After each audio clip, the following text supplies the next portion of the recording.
Gambit Chaz, welcome back for round 6 of my I Am Norm journey in Charlotte. As you guys have seen, I've been playing quite well over the first 5 rounds, but then this game happened, so let's get to it. I'm playing International Master Martha Fierro. As you can see here in the standings, she's one of 3 titled or IM or GM's titled players that I'm playing against, which is necessary to achieve the norm. She's from Ecuador. She is a vice president of FIDE, according to her Wikipedia page, and the chairperson of the ethics. The chairperson of the Women's Commission. And well, she arrived, as you can see, about 12 minutes late to the game, and opened with knight f3, which was again not what I had prepared for. So immediately I'm out of preparation as I play this move d5. Speaking of the time, it is 90 plus 30. We each start with 90 minutes and gain 30 seconds for every move we make. So knight f3, d5. Of course, there's a number of ways this can go. This can go into like something with c4, which gives black a couple options, like if you're a Slav player, if you're a Queen's Gambit Decline player, or if you know specific theory and want to play like a reverse Benoni kind of position. You can even play d4. Of course, d4 here can transpose into Catalans, Londons, or this would be a London kind of thing. This would be a Catalan kind of thing, or even Queen's Gambit Declined. Anyway, my opponent here played g3, so sticking with kind of the ready setup and looking maybe for like King's Indian attack, right? So bishop g2 castles and ideas of maybe d3 and e4, but there's a lot of ways that this can go. When you put the bishop on g2, often c4 can be a good idea to put a lot of pressure down this diagonal. And it's actually why I play this move here, c6, which is a very funny looking move. It appears to do nothing, but it's played at the top level and a very legitimate move. Because, for example, so next I played bishop to g4. If I had played something like bishop to g4 without that, right? So you can imagine maybe a position like this, right? So I'm just bring my bishop out and bring my knight out. You can imagine now c4. Now this is getting a little bit problematic, especially with knight e5, which sort of has a tempo on this bishop and will attack this pawn. Imagine e6 now, like queen b3. There's pressure here. There's serious pressure here. Like now knight e5. This just seems very not fun because now I have to deal with this. I have to deal with a lot of hits on d5, and b7 is an issue preventing me from taking in a lot of lines. So it's a very useful move to play this move c6. That's where the pawn wants to go, stunting the bishop that I already know is coming to g2. So bishop to g2 and bishop to g4. Now, if something like c4 happens, e6, I form a very strong pawn chain. Queen b3 does nothing to me because queen b6, very solidly defended. Even knight e5, again, does nothing. With pawns defending pawns, it doesn't matter how many pieces attack d5, it will be defended. So c6 is exactly where I want this, and here black is totally fine.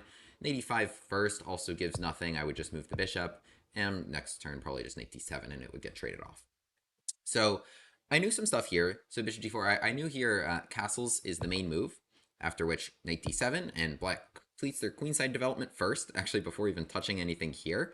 But they're positioned very solid and have ideas of both e6 and e5.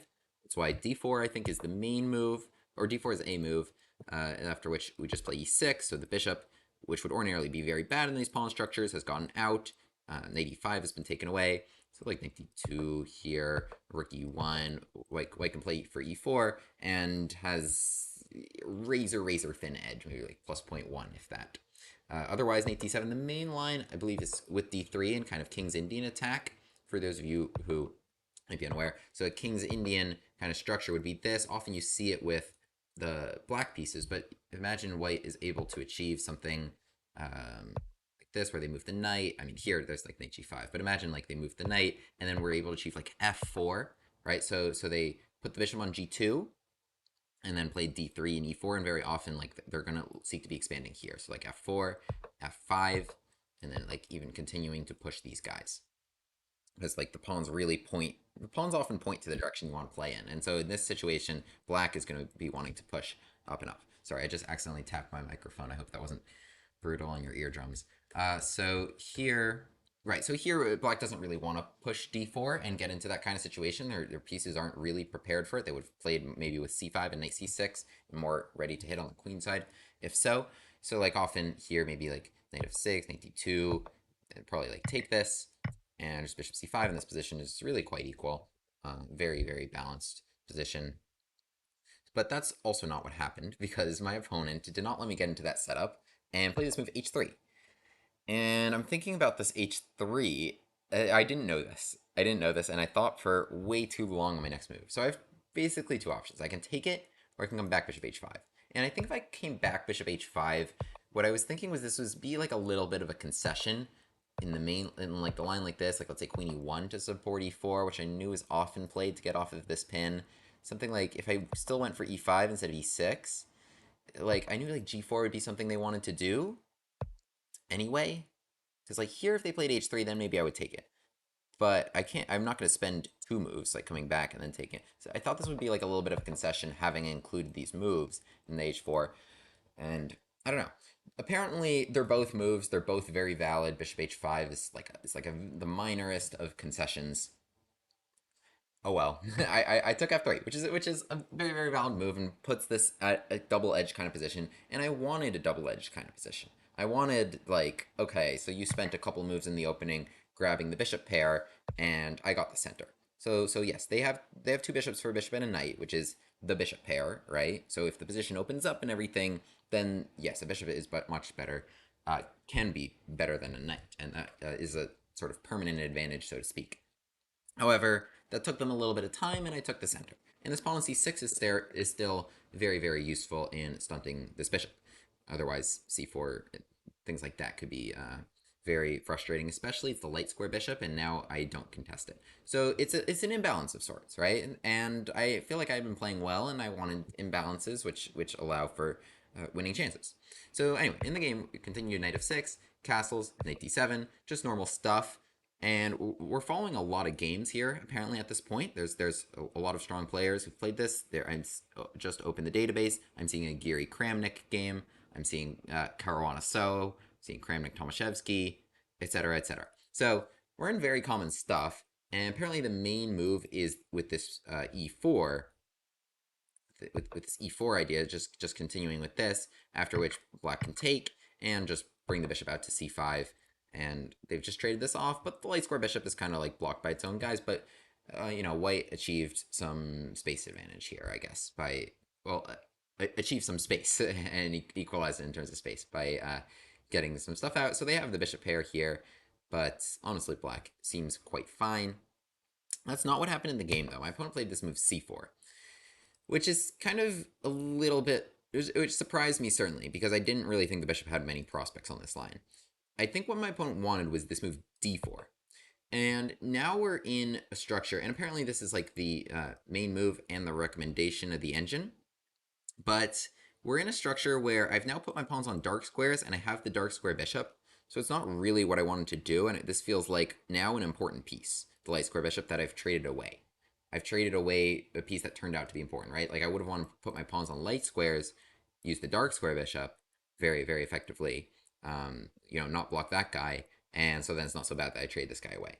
So this wasn't really what I wanted to do, and my opponent maybe like would have tried to play like a3 and b4, right? Tried to get that rolling, and maybe this bishop could put some pressure here. I don't know. My king was going this way anyway, but it was possible, but it wasn't really something that I had wanted to do, especially because I looked at this other idea that I thought was very, very interesting, which was I took, and I got to be careful here. Every pawn trade, and by the way, ignoring it is probably the worst option, because like let's say I ignore takes knight c3. Now this bishop, which is uncontested, right, really starts cooking. Like a pawn really does a great job, or one here, of stunting a piece. But in a situation like this, you're going to have to keep defending, keep adding more and more defenders, which you would never have to do if you just had one pawn defending, right? So knight b6, they can actually continue to attack it with this move, um, like queen to b3. Sorry. Okay, yep. With his move like queen to b3, they can actually continue to attack it, and also, if I ever pushed it, then that's also an issue. So ignoring it is not something I want to do. But I took, which keeps this solid structure here against this bishop, and more against that bishop is that I played this move e4, chasing after him, bishop g2, and bishop c5. So finally I put the bishop on c5, and maybe you can start to see what my idea is. My idea is that if the pawn gets attacked a little bit more, I might push it again to this e3 spot, which is pretty interesting stuff. So, as you can see, so in the game I'm playing knight c3, this position has been reached a handful of times. Not that either of us knew, but the engine here recommends e3 for white, actually to just take away this, which is a difficult move to play because it's like you're acknowledging that this move is a very serious idea for black, and you're also kind of blocking this in. But the dark square bishop has prospects elsewhere. So for example, like let's say castles, let's say knight c3 or d2, yes, knight c3, attacking this pawn, queen e7 protects it, attack, protect, right? So I keep having to protect it, and so that prevents me from ever having ideas like knight e5, in which case I could hop into other spots because I can never block my own pieces. I would just be losing this pawn. And then imagine something like this, stopping b4, and the dark square bishop gets here.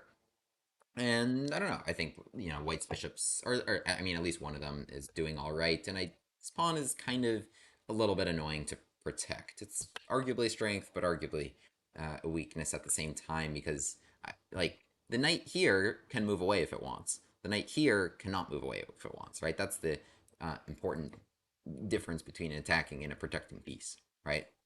So anyway, in the game, my opponent played knight c3. And so it's actually funny. There's now one game in the database, and it's by a 2600 grandmaster who played this move Queen e7. But the engine actually prefers my move because Queen e7 actually gives white one more opportunity to play e3. But there's that. It's funny. That's the last game in the database is the 2600 grandmaster. But my move was to go for it. So e3. This is very interesting stuff. There's a lot of I'm looking at the engine right now plus 0.1. Well, I have the eval bar right, but I don't have the move recommendations. But I had a lot of options for equality, I guess, as black, and this was a very dynamic kind of equality because it's like, okay, I push this pawn to e3. What's going on now? Let's look at a couple of white's options. So pawn takes e3 would be the worst option, other than maybe just letting me take f2. Pawn takes e3 would be not a good option at all. And so you can imagine after just castles, or comes to e8, queen comes to e7, or maybe even c7. Sorry, c7, which has a tempo on g3. This move's not looking so hot now. Rook comes to e8, rook comes to d8. Lots of pressure here. Knight can come to e5. All this excellent stuff. This pawn is kind of toast, or it's like I can take it whenever I want because just my pieces and my rook's just beautiful files. And white's pieces, like none of them are causing me any problems for the foreseeable future, and this bishop will operate very, very well. So that would be an excellent advantage for white. If white wanted to do that, they should play bishop takes e3 because now this is a better version for them, right? Remember, attacking versus defending pieces. If they could make that trade of c1 for c5, the bishops, that's a great trade. The bishop is just tied down and actually blocking this, whereas this bishop is an attacking piece which could move if it wanted to. This would be an interesting position, but I was also very, very happy to play this. I would play, again, like queen e7, or maybe queen c7, and rooks come here. Knight would probably come to c5, so you can imagine maybe queen d2, queen c7 attacks this pawn, king, or maybe pawn up, rook d8 to attack this, rook comes to e8, knight comes to e5 maybe to attack this guy, or c5, control the square. I don't know, I really liked my position, I really liked my control over the dark squares, and I felt that this bishop really would not be very effective. And I was happy to play this. I mean, yes, I'm down a pawn, but it seems like a pawn that is not very helpful. And the engine agrees, and I think gives a tiny, tiny pull to black after bishop takes e3. So the move my opponent chose was something I'd seen, of course, which is f4. So just pushing right by this guy and leaving him here, which is it's just kind of interesting because it's like, is he good? Is he not good? And here's the important thing about this pawn that I guess I misunderstood in the game, or I definitely didn't really grasp. With this pawn, so white can attack it, right? So like white could kind of just find ways to kind of put pressure on it and eventually try to eliminate it, which would be bad. Insofar as he survives, he's doing a great job because it's really restricting. Like this bishop is not getting out for the time being. Maybe I don't know. These could be outposts, right? It's kind of cool to have a pawn all the way down here. But the more we trade off the board, the more this is an issue. Imagine that these are the last two pieces left on the board. What would white do? White would just waltz their king right to f3, and I can't touch it, and they just easily eliminate this pawn. So that's the important concept going on here. The more they trade, the more, especially the queens, the more it makes sense to have their king as one more piece, because like for every rook they put on this pawn, I can have a rook on this pawn if I want to, right? But the king getting there, even with the rook still on the board, it makes me like, even if you're not winning the pawn, it makes me have a rook tied down here while your rook would be free, right? I'm not up a rook. So, if it's like right now, it's not possible for them to put their king on f3, right? Queens are on the board. I would checkmate that king, but it might get more and more possible, which is an issue for me. So with me playing this move knight to b6, maybe not the best choice, proposing the queen trade. However, I mean, that's not the only factor at play here.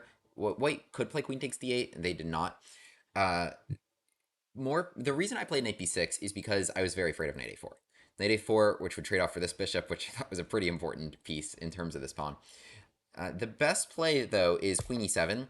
And even if white does play knight a4, to just kind of allow that to happen, castle's long, which was also not something I was so keen on doing. But white's pawns are kind of weak here, which maybe initiates the idea for an attack. Now if they take this, though, knight takes, this pawn is not going anywhere. Like, I'm playing rook e8, I'm trying to play knight e4, which will have a tempo on g3. And from there, the knight can hop to some very interesting squares as a result of this strong pawn.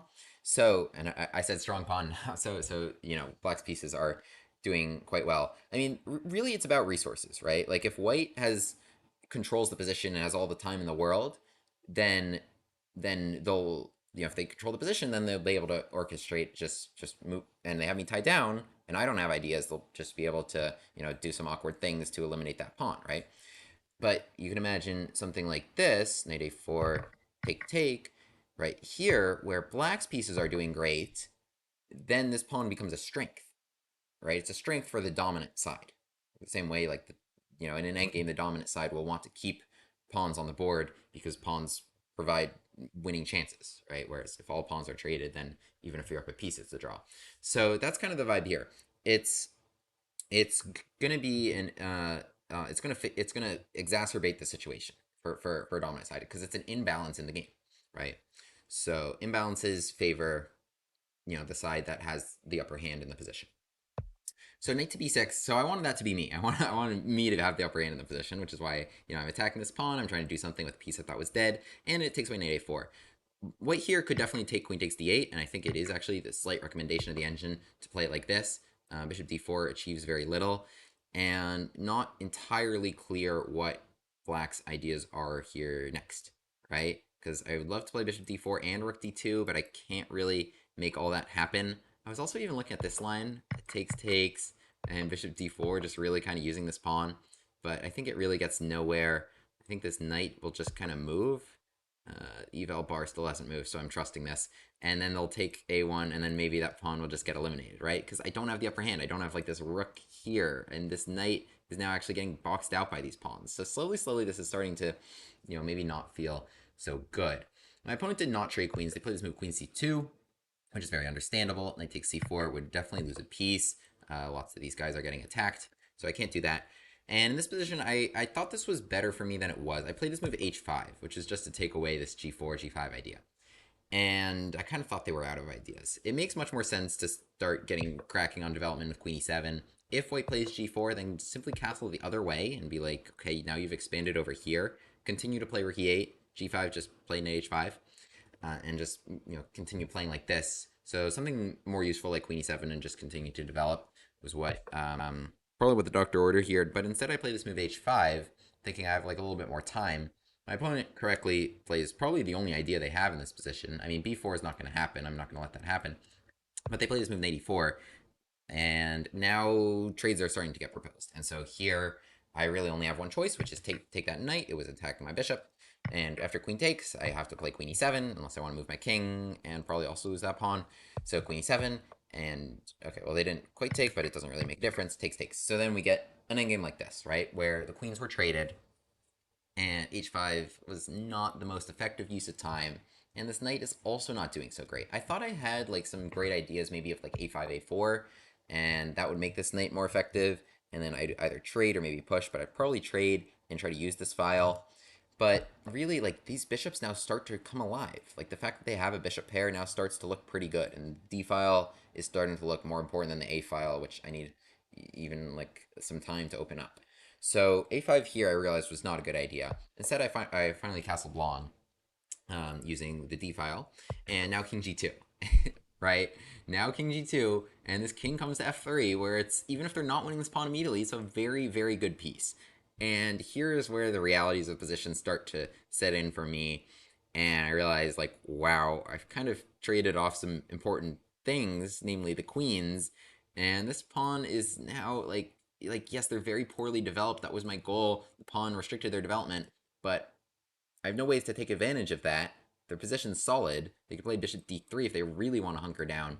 And this king's just going to hang out on f3, which is a very, very annoying attacker of this. Like, I'm going to have a rook tied down to this pawn forever. Kind of stinks.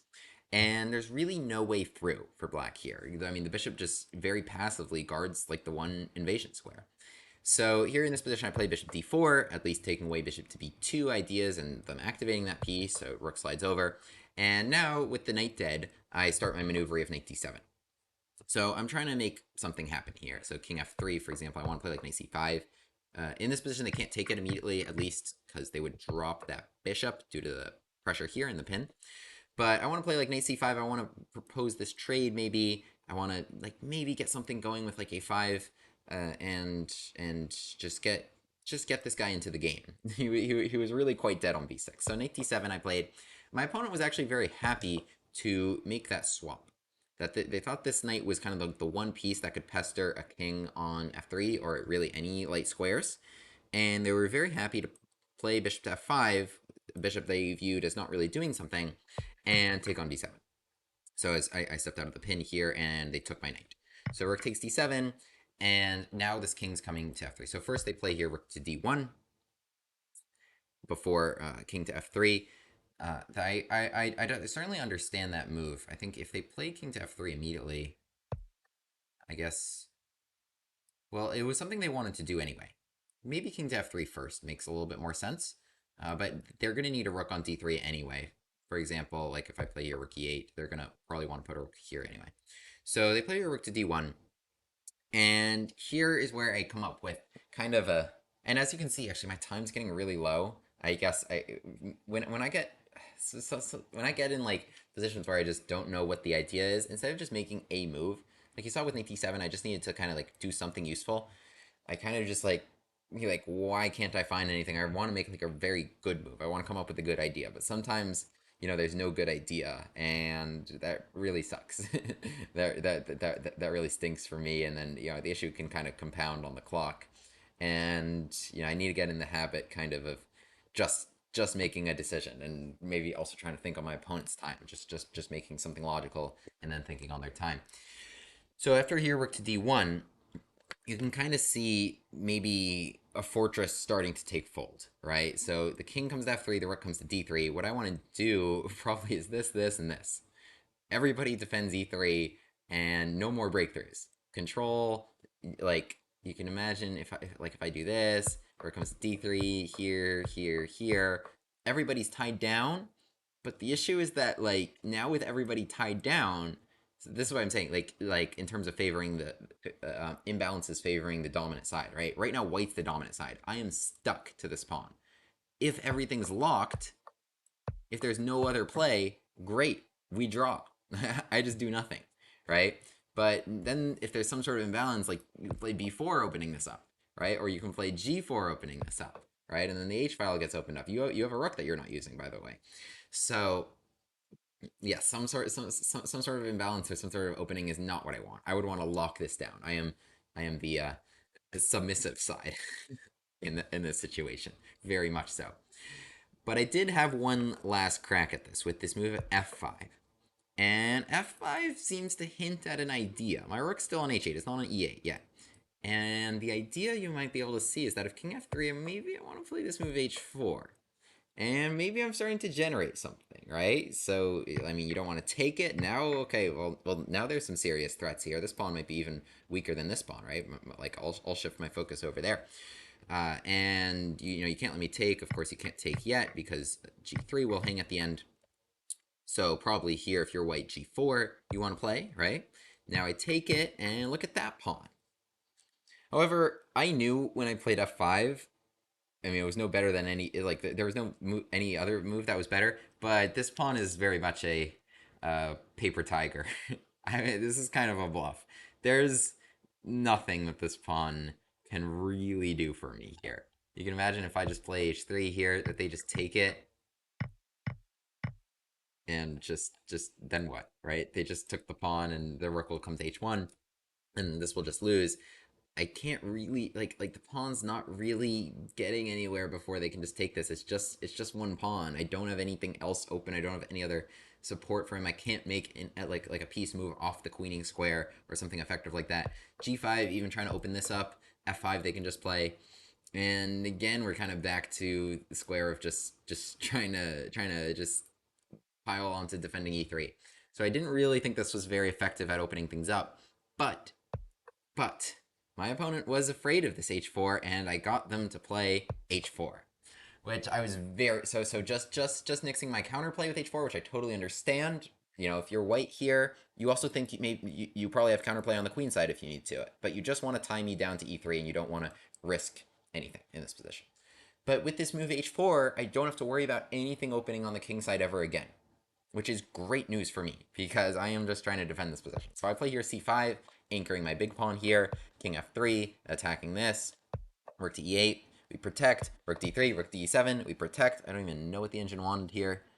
I want to just king up. I guess, so yes. So bishop takes e3, so this is maybe not an issue yet. I don't understand this. Rook to e7, takes, attacking this pawn. Rook b2, maybe some checks. So maybe a pawn sacrifices in order at some moment, and then the king comes to c5. I don't really think rook d7 was an actual issue. Yeah, in fact, as the engine thinks about it, these moves are quite equivalent. Oh no, so white does have one idea here. So rook d7, I mean, as you can see, I'm quite low on time at this point.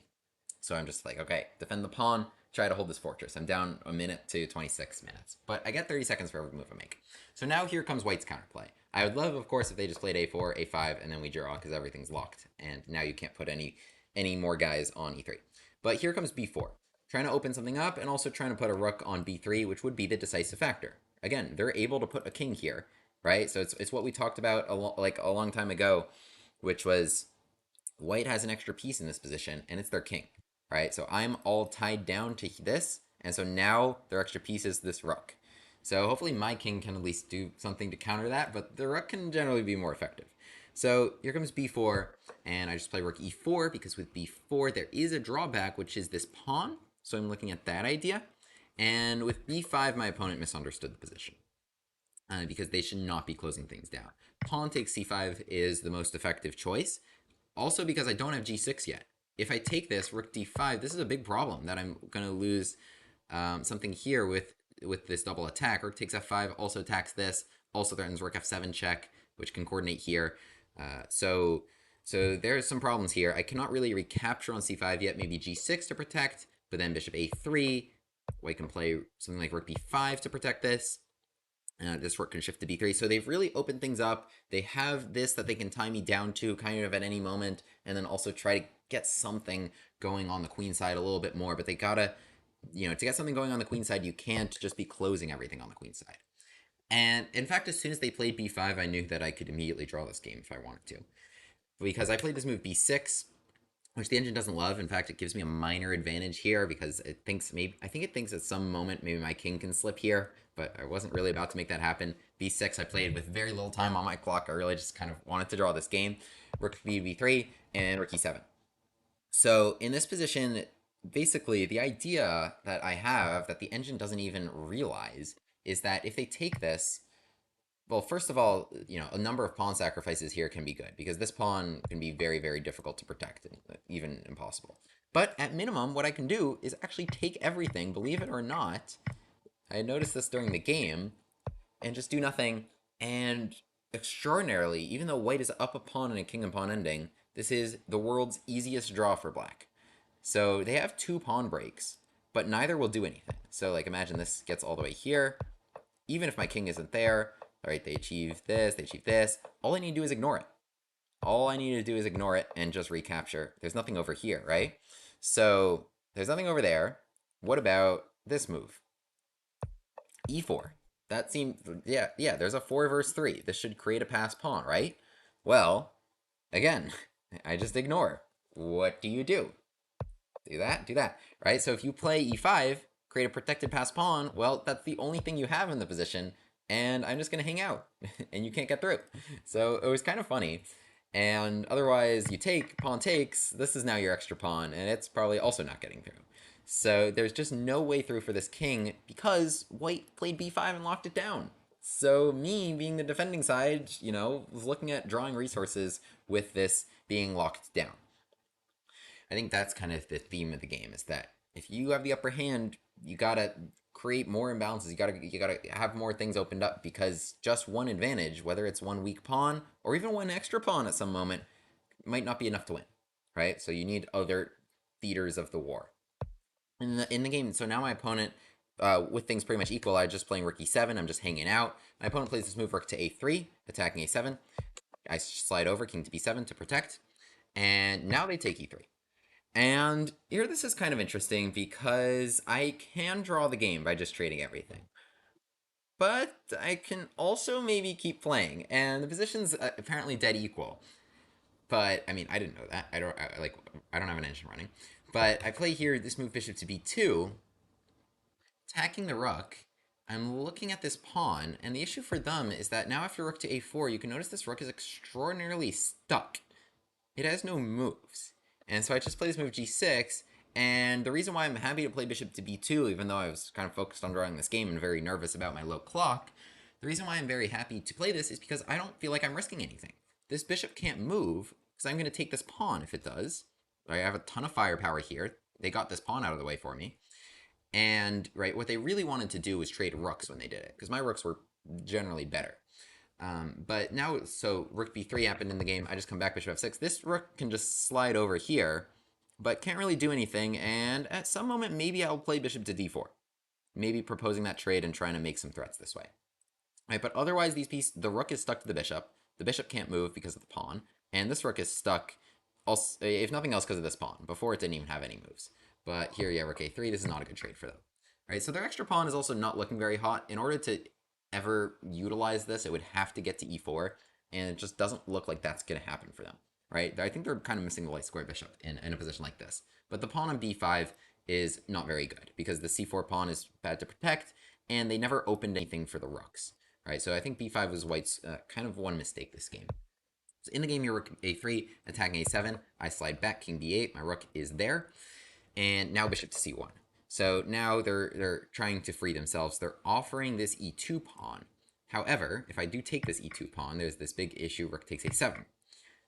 So with a little trick that if I take, it was protecting here, white can play king takes e2, and this is the extra pawn that they really want, something like this, where maybe they can get it to a5 someday, and probably will, and then they'll actually have a passed pawn. All right, so anyway, I am not about to grovel for a draw again, and so I play this move rook to d7. So also with bishop to c1, what they want to do is probably e3, something they couldn't protect, and then they're like a little bit more free, right? They're trying to kind of untangle themselves now that they have a tactical point against rook takes e2, with this rook takes a7. It's very clever. So I here play rook to d7. My rook is very, very solidly posted. This has been a fantastic rook, actually, putting pressure here, pressure here. So rook to d7, I'm looking to invade now that this rook is not on d3 as it was before. It's instead on a7 in order for this tactical point to happen. Now rook to d3 happens, proposing this trade. And again, now if I dodge this, like this rook can invade, and also they can play this solid move e3 to, the bishop will be passive, but the pawn will be extra, like, for real. So what I go for here is the very sharp continuation. Rook takes d3. You can see I made this decision with 5 seconds on my clock, though. Takes. Extra pawn starting to look maybe a little bit better. I don't know. Are you ever going to get d4? Is that more likely than e4? Maybe. It's at least a dark square. You might be able to support that. But the point is rook to e1, and now I'm invading. And your rook, I've kind of traded off the freer rook. Like, that third rank rook was kind of the free one. And I'm kind of trying to leave you with that guy. Because the point is, so like now bishop to d2, rook check, king here, rook to g1. So, I mean, I finally get here, so they protect that. I finally get a moment to myself where the rook's not attacked. Now, I play this move bishop to b2. And with bishop to b2, suddenly the rook, it's not getting trapped or anything, because I can never attack it, but it has no way out. It has no way out. I took away this a3 square where it could have zigzagged its way out. And then they could have had, so I have a lot of compensation for this extra pawn, right? It's now a very weird double-edged position. My opponent's also getting low on time. So this is kind of interesting. I still felt like I wasn't really risking anything, but I do have to be very careful. So they play rook a6 with a very, very clear idea. They want to play a4, a5. I could play king d7 and takes, so I'm fine. But the rook will have freed itself, right? It will be able to get back to a2 if they trade this pawn. So it's not the speediest of ideas, but it's a clear idea. And then I need to do something, right? I mean, so what can I attack? Well, looking at their pawn structure, these are the only things, but they're very like easily defended. They're close to each other. They've got two pieces there. I'm never really going to be able to get my bishop attacking that pawn anyway, even though it's a dark square. And of course, I have no pawn breaks in the position.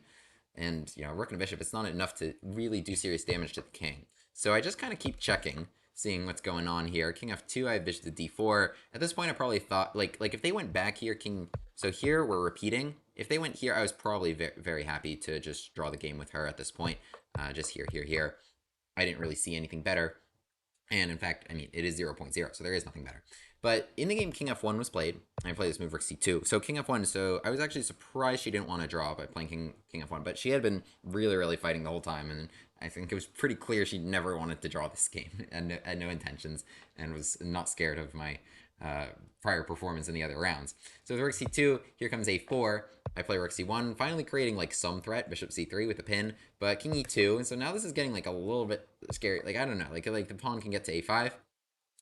So now king f3, and now here is where I come up with my idea, because I needed like an actual idea, or else maybe they were going to free themselves. So I come up with an idea here, and I actually feel like I could have repeated here with rook c1. I don't know what better white had than king e2. But I liked my move here a lot, which was bishop to c3. And so now things get very, very interesting, because my opponent surprised me by taking it. But with this move, bishop to c3, so if they don't take it, well, I actually very much understand why they didn't take it, actually, because now, like, a5 will never be achieved, and this rook will forever be locked away. And now with, like, that never happening, I think it's potentially a little bit more risky for white, because they'll always be without that rook. So they took this, and king to e3, or k3, this was the decision that surprised me, because I think here we really could have played king up and down and just drawn this game. My king can never do anything because of a7. My rook is going to stay on a3 because I want to stop this a5 move, and otherwise the king, you know, if my rook comes to g1, king can defend that pawn, my rook comes to d1, king can defend that pawn, right, here and here, and we can draw like this. But my opponent here played a very, very interesting move, especially for us being so low on time. Suddenly plays his move a5. And it's like, whoa, what is happening here? What is happening here? So I can't take with the pawn because of this. And I do have a very good pass pawn there, but the king can probably come over, and the rook is really going to eat these guys, after which, you know, they'll have quite a few. So that's not really the right idea. Rook takes a5 was also a possibility. Rook takes, pawn takes, and so here you start having to get really careful about king and pawn endings. At minimum, so there's a couple interesting moves. I think d4 is playable, and I think it also leads to a draw. Oh no, d4 is not playable. D4 is not playable because of a4. So this king needs to get over right now, actually, is kind of the issue. So, because if they take it, then a3, the king is outside the box. It will not reach this pawn in time. So the king, with the king needing to get over right now, then here pawn takes d4, and white will lose. They can't recapture because this will go, and these pawns are now too far apart for the king to get them. So not d4, but rather king to d2. This would have been an interesting test for white had I played rook takes a5 in the game. And so imagine now the king coming over. And here, white has a couple fun ways to draw the game, actually. I think everything draws here, here, and here. b6 is interesting, takes here, just because like something like this, you know, I'll be losing one of these pawns, after which I'll just be going kind of back and forth, or even one rank up, you know, even if this happens, right? I'll also just be going back and forth. I think the most interesting draw, though, and perhaps the simplest, is this line, where suddenly you have some like poison square, so to speak. So if I play king b6 here, after king a4, I'm in Zugzwang, right?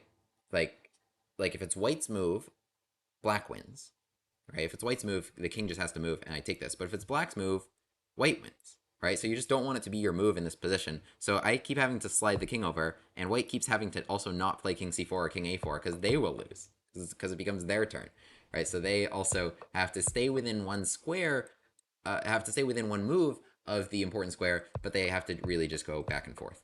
So it's kind of an interesting draw where we just keep having to slide here, not going here, but staying very close to that, right? In case your opponent, because if white steps back, then of course, right, they need to be able to play king c4 in this position. Here, black wins. So this did not happen. We got instead got a very interesting king and pawn ending that wasn't this. I had seen that. I only had 57 seconds here, but I saw instead something that was looked much more appealing to me. I didn't get a chance to fully calculate it, but it was this move king to b7. And so now with king b7, my ideas are pretty clear. I think I would like to play rook takes a5 and be one move closer in that endgame. My opponent, so I was really expecting king to d2, after which I really just wanted like an extra 30 seconds to think about this, plus whatever time they spent. King d7, I get 30 more seconds on my clock. I was expecting king to d2 and probably playing rook takes a5 anyway. I believe this would draw the game. Yeah, saying check. King c3. There's some interesting line with this. This is, it's still saying as equality, but it's a very different type of equality now, because I got this pawn. And, oh, the rook can maybe invade this way, maybe d4 someday.